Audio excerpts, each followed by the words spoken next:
a los primogénitos de Israel. Instituye que a partir de allí todos los años en esa fecha sea celebrada la Pascua, viendo lo que iría a ser el sacrificio de nuestro Señor Jesucristo. Por eso nuestro Señor Jesucristo se entrega en la cruz el día de la Pascua, porque la Pascua es nuestro Señor Jesucristo, es el Cordero de Dios que muere en la cruz en sacrificio por nosotros, por nuestra salvación. ¿Más qué significa el día de Pentecostés? ¿Por qué era celebrado por el pueblo de Israel el día de Pentecostés? ¿Se recuerdan? El día de Pentecostés, el día del pan sin levadura. La Pascua en el tiempo de Pablo era conocido como la fiesta de los panes sin levadura, porque la Pascua era el primer día. Después había unos días en el que ellos comían panes sin levadura. Esos eran los días de los panes sin levadura, pero iniciaba el día de la Pascua. El día de Pentecostés era una fiesta, una de las tres mayores fiestas del pueblo de Israel. Y era en memoria y recordando el día que Dios dio a Moisés la ley en el monte Sinaí.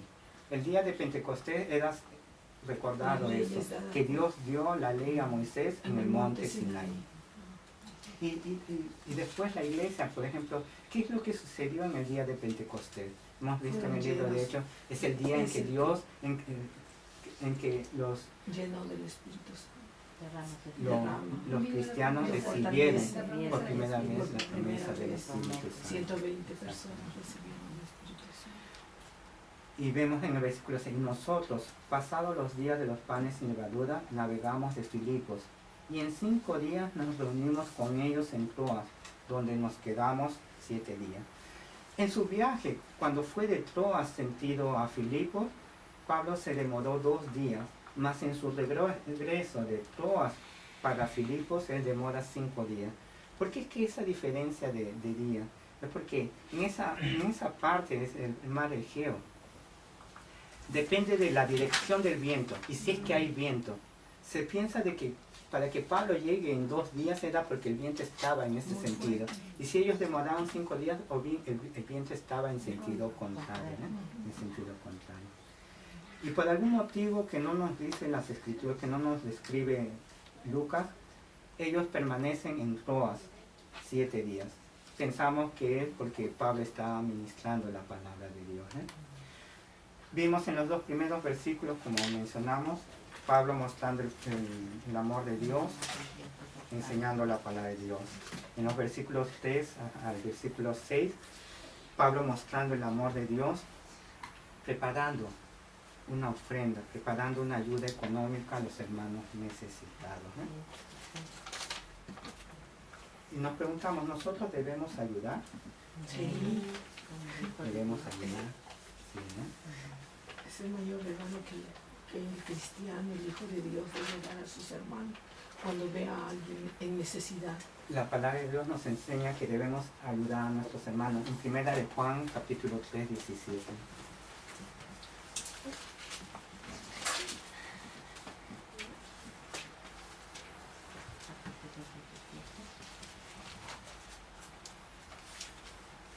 Amén. 17 y 18. Porque no envió Dios a su Hijo al mundo para condenar al mundo. Primera de Juan. Primera de Juan. Creo que yo no. ¿Todos abrieron Juan? No, primera de Juan. Primera de Juan. Sí. 17. 3. Es el versículo 17. Viene hablando del amor de Dios. Perdón. Pero el que tiene bienes de este mundo y ve a su hermano tener necesidad y cierra contra él su corazón, ¿cómo morará el amor de Dios en él? Hijitos míos, no a menos de palabra ni de lengua, sino de hecho y en verdad. ¿De qué manera manifestamos el amor de Dios? Ayudando. Porque ¿cómo es que iríamos a manifestar? Decir, amo a Dios y veo a mi hermano en necesidad y tengo los medios para ayudarle y digo, no, ándate. Por ejemplo, decir, no, anda, voy a orar por ti. Pero Muchas No le da veces vuelta. alguien podría decir eso, pero aunque Dios ve nuestros corazones, ¿qué hay en nuestro corazón? ¿Realmente vamos a orar por Él para que el Señor lo ayude? Más que nos dice la palabra de Dios, que si tenemos los medios para ayudar, debemos ayudar. Porque de esa manera estamos amando a Dios, no solamente de palabra, Sino no de solamente hecho. hablando, sino de hecho y verdad. Y de ¿eh? verdad.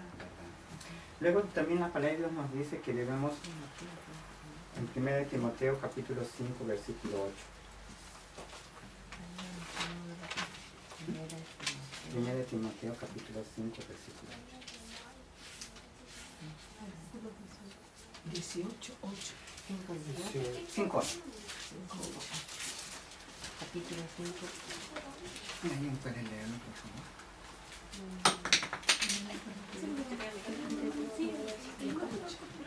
Amén.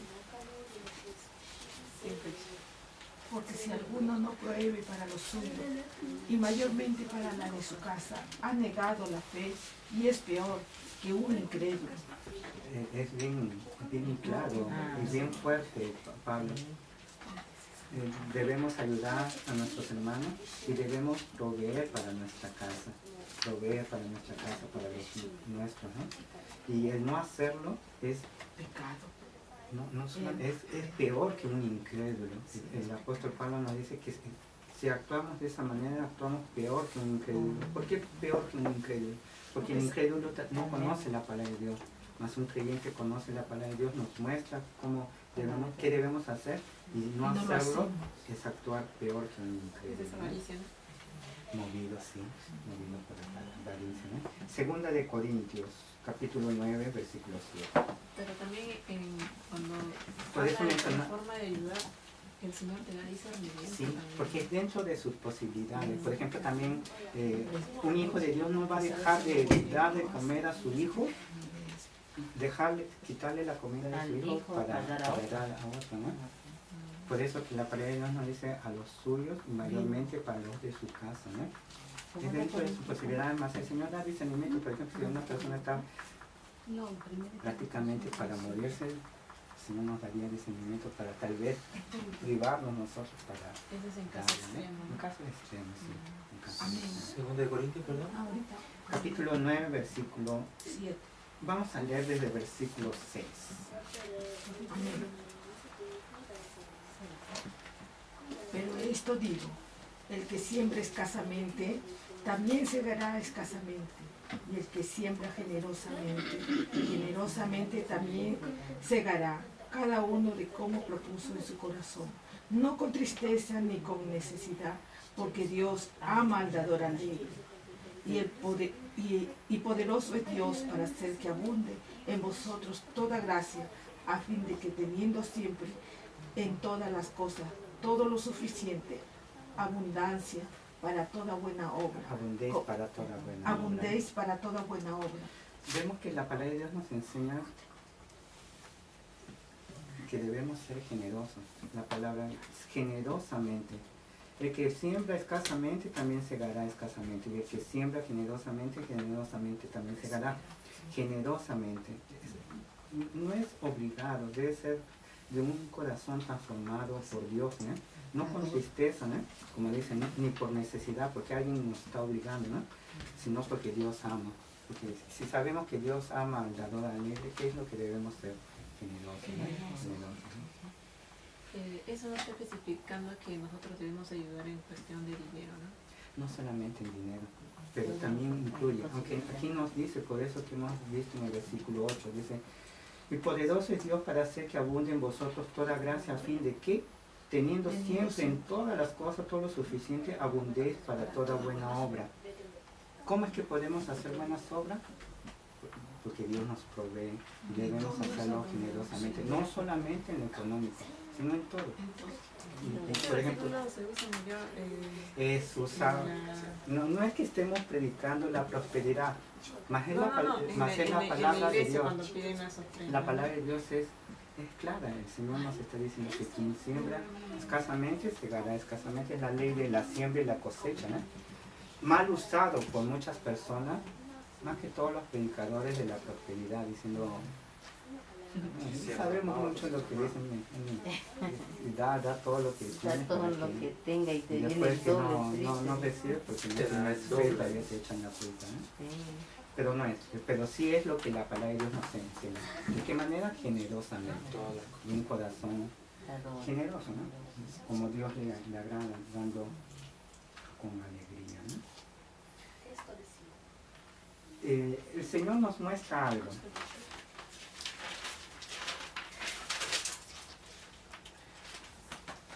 Mostramos amor enseñando la palabra de Dios. Mostramos amor de Dios ayudando. Hemos visto que el Señor nos dice que debemos ayudar a nuestros familiares, proveer en nuestra casa, debemos ayudar a nuestros hermanos, ¿no? Vemos que debemos ayudar a las personas necesitadas, ¿no? Sabemos que Dios es quien enriquece y Dios es quien empobrece, porque Dios es el dueño del oro y la plata. Dios da a quien Él quiere dar. Sabemos que Dios sabe de todas las cosas. Si alguien tiene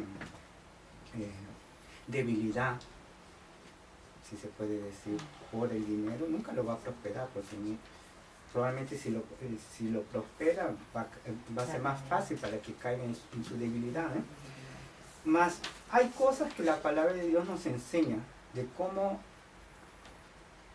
debemos vivir y cómo debemos ministrar nuestra parte económica, cómo debemos ministrar las cosas que Dios nos da.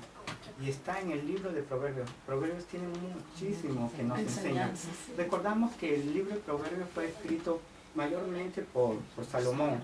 Y Salomón es llevado por una preocupación por su hijo. Por eso que escribe la mayor parte de los proverbios que vamos a leer. Salomón está enseñando a su hijo con ese temor de que sabemos que Salomón, rey, en la mayor época, en la época de oro de Israel, la mayor prosperidad de Israel fue cuando era el rey David y el rey Salomón. La diferencia es que el rey David, en el tiempo del rey David, Israel vivió en guerra.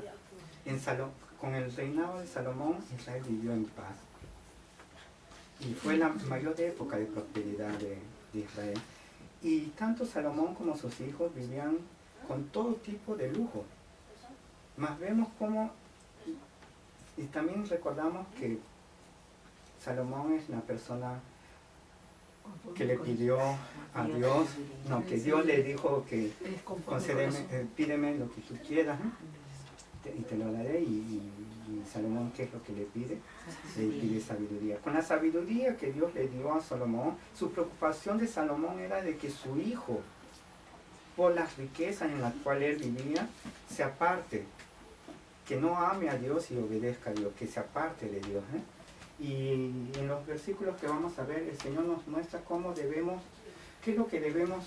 debemos dirigirnos, ¿no? Cómo debemos ministrar nuestra parte económica. Antes de entrar en los proverbios, vamos a ver en 1 Corintios, capítulo 16, versículo 1. Administrar. Administrar. Porque Pablo supo vivir en la riqueza y se Y en la vivir en la pobreza, pobreza, ¿no? en la pobreza, sí. Más que dijo que más para mí el morir es ganancia. Lo tengo todo como pérdida, como basura, y la palabra basura es la misma palabra que se usa para describir el estiércol. Toda la riqueza él lo considera estiércol por ganar a Cristo y por ganar a Cristo. 1 Corintios capítulo 16, 1.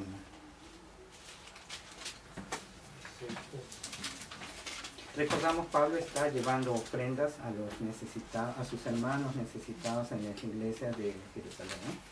En el versículo 1 nos dice, en cuanto a la ofrenda para los santos, vemos que es dirigido para sus hermanos regenerados, hijos de Dios, ¿no? Haced vosotros también de la manera que ordené en las iglesias de Galacia, salvo una ordenanza de Dios que hizo por medio del apóstol Pablo, ¿no?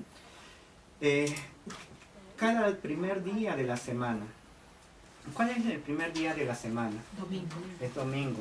Vamos a ver también en los versículos siguientes, la iglesia en el Nuevo Testamento se reunía el primer día de la semana. Recordamos que el primer día de la semana es el día en que nuestro Señor Jesucristo resucitó. Por eso que se reúnen el primer día de la semana. Cada primer día de la semana, el día domingo, nos dice, cada uno de vosotros ponga aparte algo. Nos muestra qué cosa, que la ofrenda debe ser con frecuencia, de una manera regular. Por eso nos dice por eso que Pablo les dice a los corintios, ¿no? Cada primer día de la semana, los días que se reunían, ¿no? Cada uno de vosotros ponga aparte algo, según haya prosperado.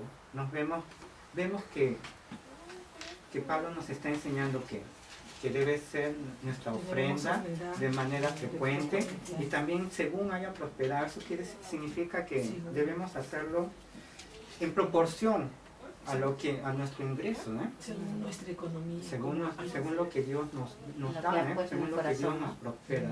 Más adelante vamos a ver eso. Dice, guardándolo, para que cuando yo llegue no se recojan entonces ofrendas. Quiere decir, guardándolo, quiere decir que no es en el momento no pensamos, llegó el momento de las ofrendas y voy a ofrendar. Es algo ya planificado, de acuerdo a lo que Dios nos da, de una manera planificada que ofrendamos, porque con nuestras ofrendas mostramos el amor de Dios. En el versículo 3, ¿no? Dice, y cuando haya llegado a que nos hubieres designado por carta estos, enviaré para que lleven vuestro donativo a Jerusalén. Nos muestra Pablo que nuestra ofrenda debe ser con frecuencia, de una manera regular, de una manera planeada, ¿eh? Y en proporción a nuestros ingresos. Y los versículos anteriores que hemos leído en 2 Corintios capítulo 9, versículo 6, nos muestra que debemos ofrendar de una manera generosa. Son los versículos anteriores que hemos leído. Y lo que la hermana Miyoko nos mencionó en el versículo 7, cada uno dé como propuso en su corazón. Eso quiere decir que de una manera voluntaria. Es algo que el Señor nos produce, ¿no?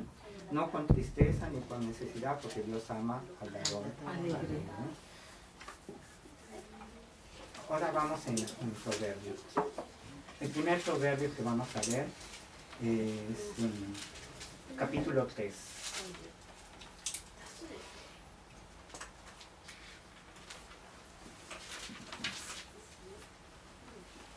Del versículo 9 al 10.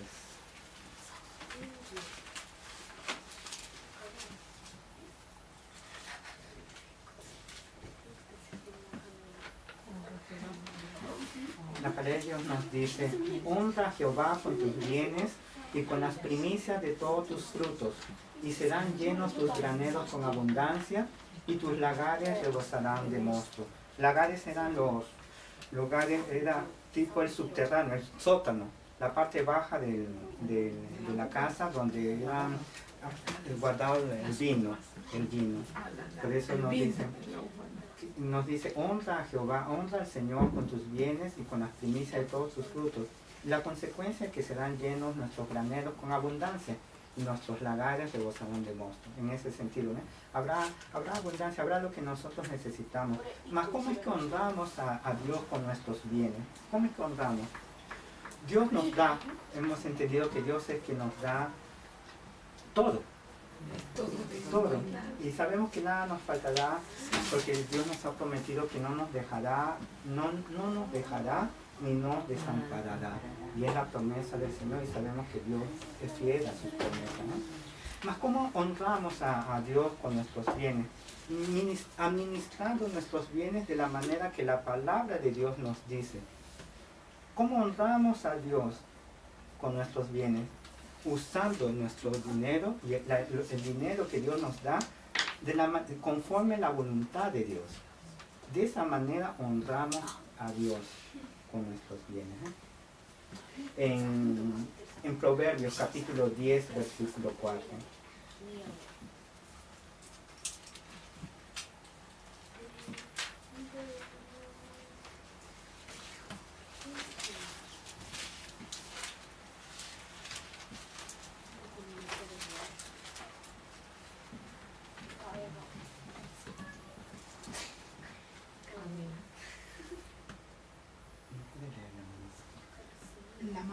diligente empobrece, mas la mano de los diligentes enriquece. Cuando dice la mano negligente, es la mano, tiene el sentido de ser negligente en no trabajar. Prácticamente está describiendo una persona perezosa, que no trabaja no porque no tenga trabajo, sino porque no quiere trabajar. Que dice, la mano de esa persona empobrece, más la mano de los diligentes. ¿Quiénes son los diligentes? ¿A quiénes se refiere como diligentes? A los trabajadores, las personas que trabajan.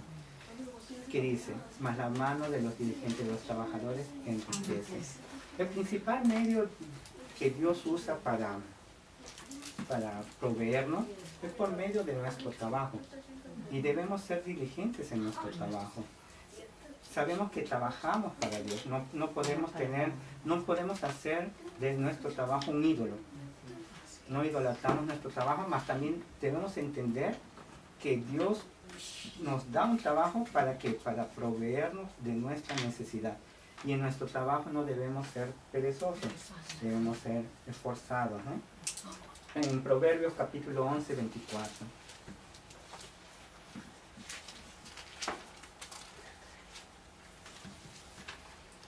Dice, hay quienes reparten y les es añadido más. Y hay quienes retienen más de lo que es justo, pero vienen a pobreza. En el razonamiento humano, quien quiere juntar riquezas, lo iría a retener, lo que dice en la última parte, hay quienes retienen más de lo que es justo. Y en su lógica, quien retienen supuestamente irían a tener mayores riquezas, más lo que este proverbio nos enseña que hay quienes, no que sean todos, hay quienes retienen más de lo que es justo, pero vienen a pobreza, porque ¿quién es el que da? Dios. Dios quien da y Dios quien quita, ¿no? Y hay quienes reparten y les ha añadido más. ¿Qué nos muestra? Que debemos ser generosos, ¿no? Ya lo hemos visto, generosos, no debemos ser, ¿cómo le dice? Mediocre. ¿Le dicen así? ¿Cómo le dicen? Tacaño duro. Mezquino. Mezquino. Mezquino. Exactamente. Maduro. Eso sabe. Desde de codo. Tacaño, creo que Tacaño, es. ¿no? Tacaño, miserable. En el capítulo 13, versículo 11. La palabra correcta es... Acá, ¿no? Es Pero la Biblia la de Ávaro, ¿no? Tres. Mezquino, tacaño, ya Mezquino. son nuestro lenguaje que nosotros usamos. Tacaño creo que es... Qué chido eso decimos. Tres 13:11. Mezquino, ¿no? Mezquino también describe eso, ¿no? Porque avaro es quien ama el dinero, ¿no? Ama y acapara. La todo. avaricia es el amor al dinero, Acapara. ¿no? Y lo otro es quien no da por... Aunque El esté movido por la avaricia, ¿no? amar el dinero, quiere retener su dinero, ¿no? No quiere dar, no siempre está juntando, Porque juntando. por querer tener más, ¿no? Llevado por ese amor que tiene por No, no le nosotros. gusta dar, no le gusta ayudar. Y eso ya se convierte en un tacaño también, ¿no? Tacaño, miserable. Y en capítulo 13, versículo 11. ¿Alguien puede leerlo, por favor? La riqueza de vanidad disminuirá, pero el que recoge con mano laboriosa las aumentará. ¿Qué es lo que significa aquí vanidad? Las riquezas de vanidad disminuirán, pero el que recoge con mano laboriosa las aumenta.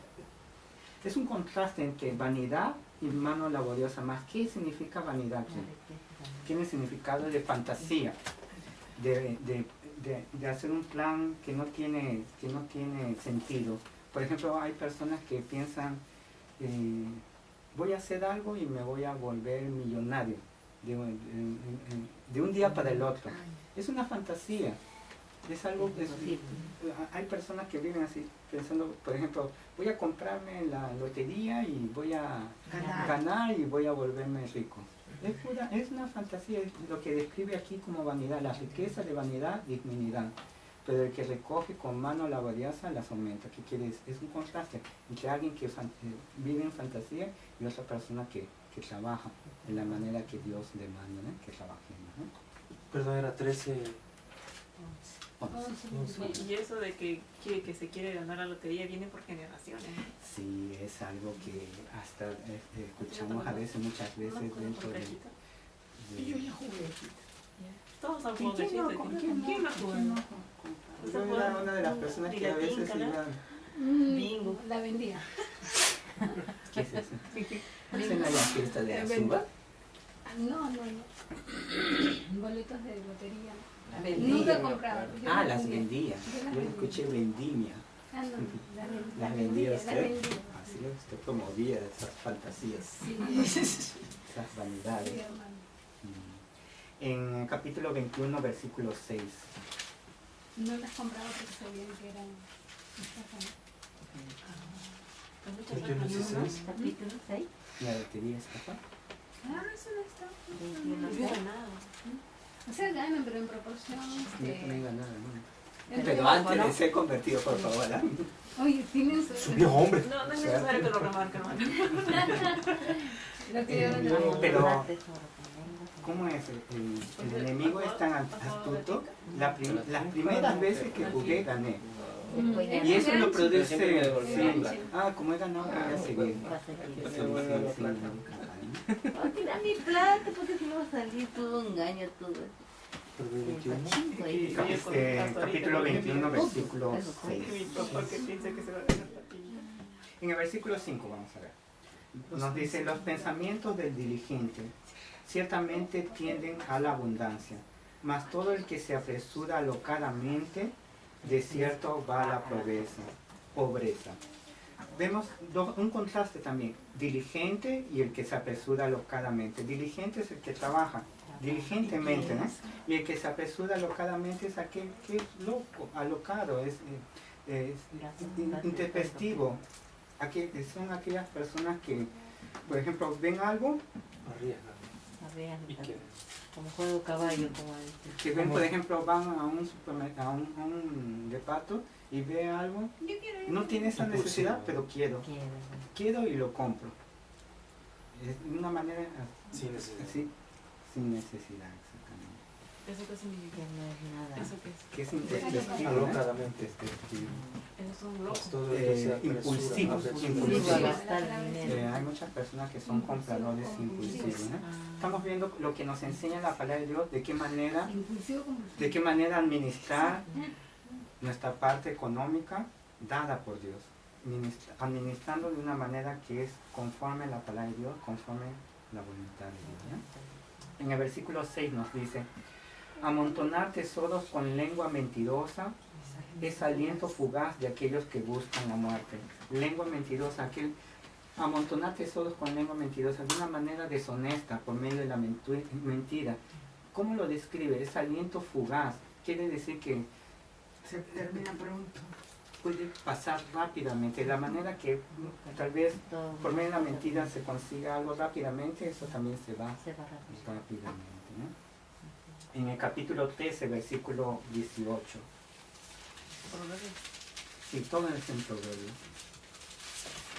Debemos recordar también que el libro de Proverbios nos enseñan principios generales y no son verdades absolutas, ¿no? Son principios generales. Capítulo 13, versículo 18. Pobreza y vergüenza tendrá el que menosprecia el consejo, mas el que guarda la corrección recibirá honra. También un contraste entre el que menosprecia el consejo. ¿Quién menosprecia el consejo? Es la persona orgullosa, dice yo no necesito el consejo de nadie. El impío. El impío, sí. Mayormente el impío. Y un cristiano puede cometer ese error de menospreciar el consejo, el buen consejo, ¿no? Y un contraste entre el que menosprecia el consejo y el que guarda la corrección. Vemos un contraste. El que menosprecia el consejo es llevado por su orgullo, ¿no? Y decir no necesito consejo, ¿no? Y el que guarda la corrección es llevado porque vemos en quien guarda la corrección, en alguien que es humilde, para escuchar el consejo y ser corregido y guardar esa corrección, ¿no? En 21, capítulo 21, versículo 17. Perdón, hermano, ¿me puede repetir eso? Lo primero son principios General. Son principios generales. generales. Pero no generales. No son leyes, no son leyes absolutas. Ah, leyes, ¿verdad? Leyes. 21, Es verdad, sí, pero no son leyes absolutas. 21.